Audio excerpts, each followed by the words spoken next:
sot të t'ju tregoj atë historinë time, por mund të jetë historia jote.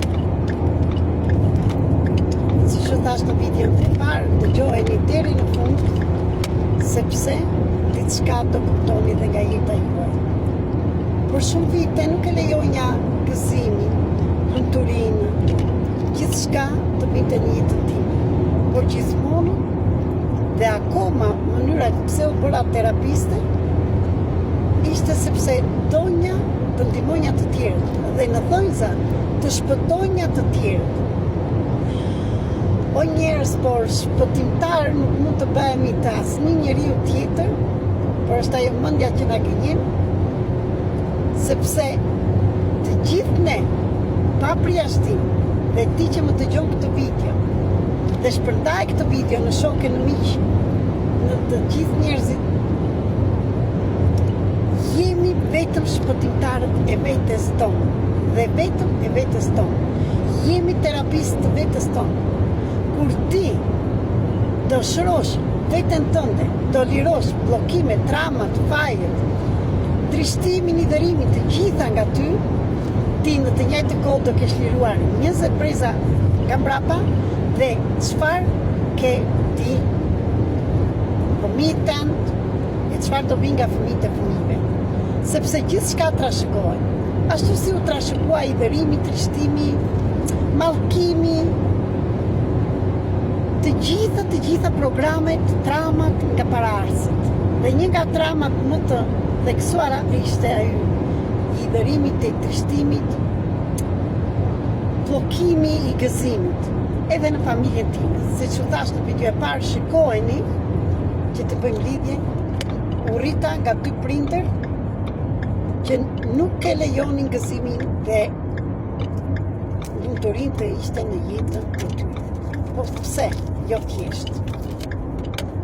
Shkojmë pak me makinat. Se jam në rrugë që po vinë në Tiranë.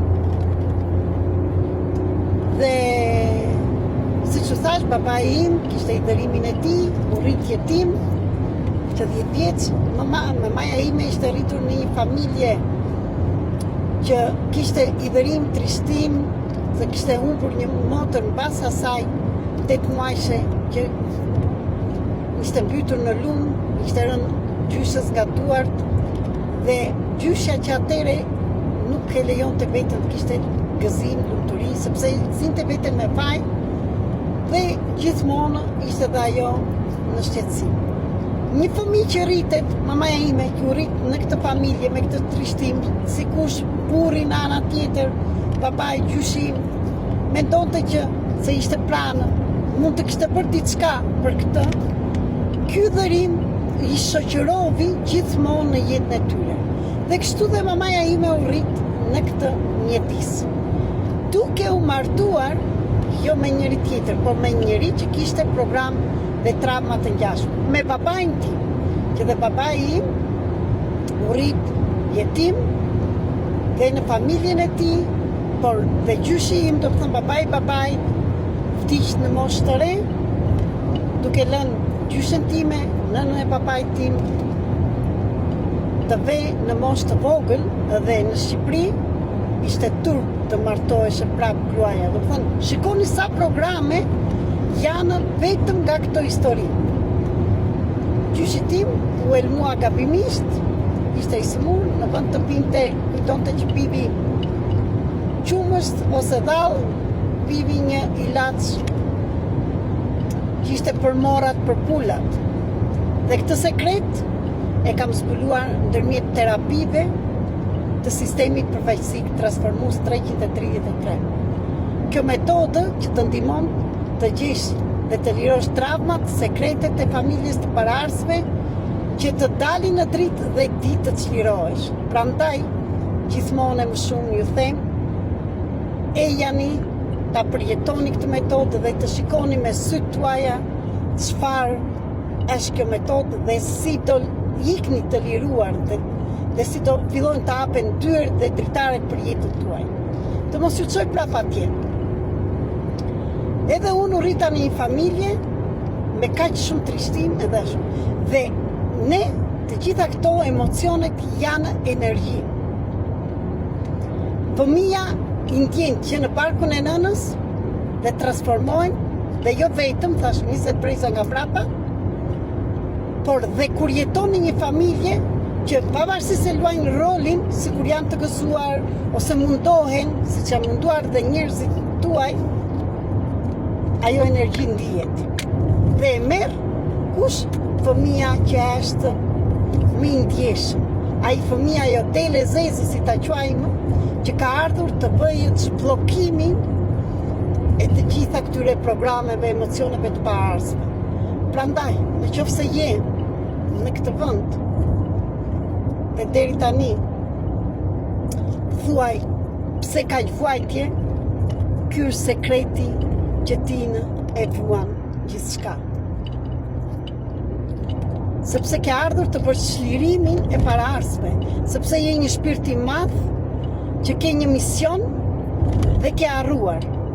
Dhe jam këtu të të kujtoj, por jo vetëm të të ndihmoj si të dalësh nga të gjitha këto, të lidhesh vërtet me misionin tënd dhe të bësh zgjidhjen tënde.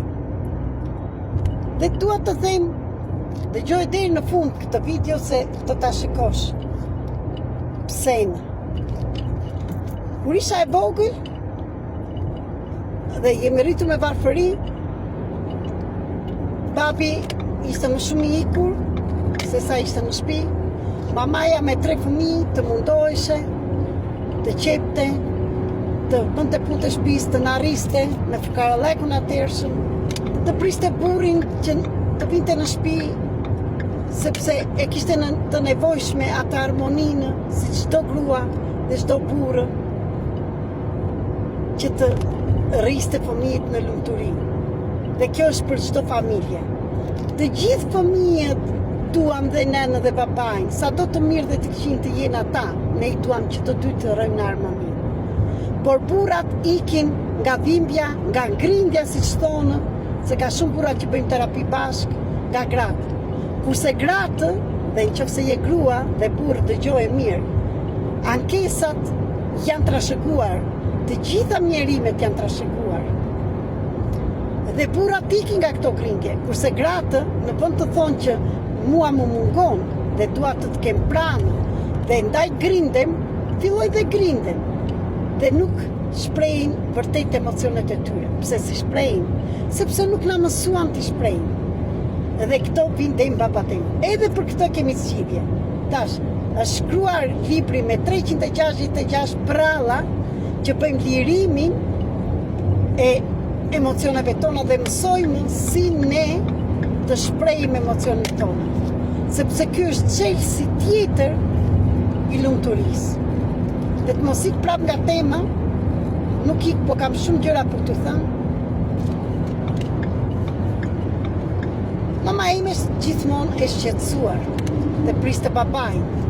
Dhe kur mbaj mend një radhë, kishte edhe një kushëri rajone që vinte shpesh në shtëpinë tonë, kishte bërë një lakror me sac, edhe po anin të 3 fëmijë dhe ajo 4, dhe mamaja gjithmonë ishte vetë me ne, dhe ne qeshni.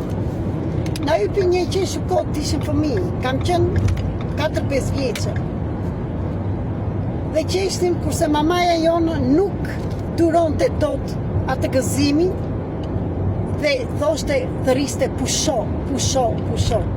Mama ime e mbaj mend gjithmonë që sa herë që i dhimte koka e lidhte kokën me një ripë këtu në kokën, ndalonte qarkullimin, të ndalonte dhe mendimet, sepse kishte fukarallek, s'dinte çfarë na bënte për të ngrënë, ne bënim zhurmë, s'kishte mbrojtje, s'kishte ndihmë, mendonte që burri ishte i larguar, mendonte që burri mos është me ndonjë grua tjetër dhe shumë të tjerë.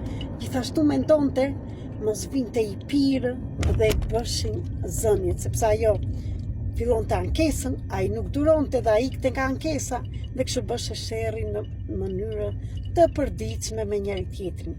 Dhe ne fëmijët mendohë si u rritëm. Unë kisha këte, ti mund të kishe diçka tjetër. Dhe fillonte mamaja ime